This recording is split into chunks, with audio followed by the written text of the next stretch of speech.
Families எல்லாரும் எப்படி இருக்கீங்க? இன்றைக்கி என்ன செய்ய போகிறோன்னா கொள்ளுப்பொடி தான் செய்ய போகிறோம். நம்ம எடுத்துக்கிற உணவு ருசிக்காக மட்டும் இல்லாமல் நம்ம உடல் ஆரோக்கியத்துக்கும் உகந்ததாக எடுத்துக்கும் போது நம்ம மிகவும் ஆரோக்கியமாக இருப்போம், அப்படி தானே? அது மாதிரி தான் இன்றைக்கி நம்ம ஒரு ரெசிபி செய்ய போகிறோம், கொள்ளுப்பொடி. இந்த கொள்ளுப்பொடி பார்த்திங்கன்னா நல்லெண்ணெயில் மிக்ஸ் பண்ணி சாப்பிடும்போதும் சூப்பராக இருக்குது. அடுத்து தேங்காய் எண்ணெயில் மிக்ஸ் பண்ணி சாப்பிடும்போதும் நல்லா இருக்குது. அதே மாதிரி நெய் காய்ச்சி லைட்டாக சூடு பண்ணிவிட்டு மிக்ஸ் பண்ணி எடுத்து சாப்பிடும்போது நல்லாயிருக்கு. சாதத்துக்கு, இட்லிக்கு, தோசைக்கு எல்லாத்துக்குமே சூப்பராக இருக்குது.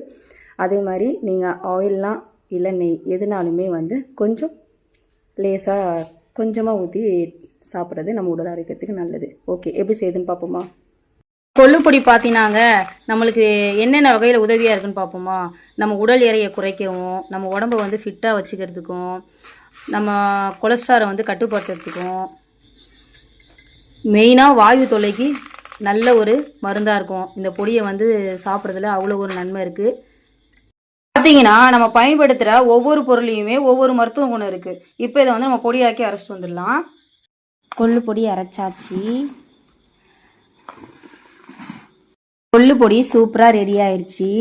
இது பார்த்தீங்கன்னா தோசைக்கு, இட்லிக்கு, சாப்பாடுக்கு எல்லாமே சூப்பராக இருக்குது. இந்த பொடியை மட்டுமே பிசைஞ்சு சாப்பிட்டாலும் நல்லாயிருக்கு. உங்களுக்கு விருப்பப்பட்டீங்க அப்படின்னா கொஞ்சம் ஒரு ஸ்பூன் எடுக்கிறீங்கன்னா ஓரளவுக்கு ரொம்ப எண்ணெய் சேர்க்காம நல்லெண்ணெய் சேர்த்து சாப்பிடுங்க. நெய் ஊற்றி சாப்பிட்ணுன்னு விருப்பப்பட்டிங்கன்னா நெய்யை காய்ச்சிட்டு அதன் பிறகு யூஸ் பண்ணி இந்த பொடியில் கலந்து சாப்பிடுங்க.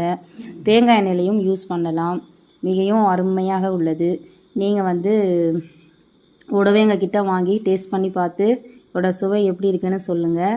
நான் ஆர்டர் பண்ணுறதுக்கான நம்பர் நான் கொடுக்குறேன். ஆர்டர் பண்ணுறவங்க வாட்ஸ்அப்பில் மெசேஜாக பண்ணுங்கள். கால் பண்ணால் கொஞ்சம் அட்டன் பண்ண முடியாது, ஓகேங்களா? இந்த மாதிரி ஃபேமிலிஸ் நீங்கள் கால் பண்ணி நாங்கள் அட்டன் பண்ணல அப்படின்னா தப்பாக எடுத்துக்காதீங்க. முடிஞ்ச அளவுக்கு நீங்கள் வாட்ஸ்அப்பில் வாய்ஸ் மெசேஜாவோ இல்லை மெசேஜாவோ போடுங்க. நாங்கள் அதை பார்த்துட்டு உங்களுக்கு கண்டிப்பாக ரிப்ளை கொடுப்போம். ஓகே, இன்னொரு ரெசிபியில் பார்ப்போம். ஓகே, அடுத்த வீடியோவில் பார்க்கலாம். Bye bye. Thank you for your supporting families.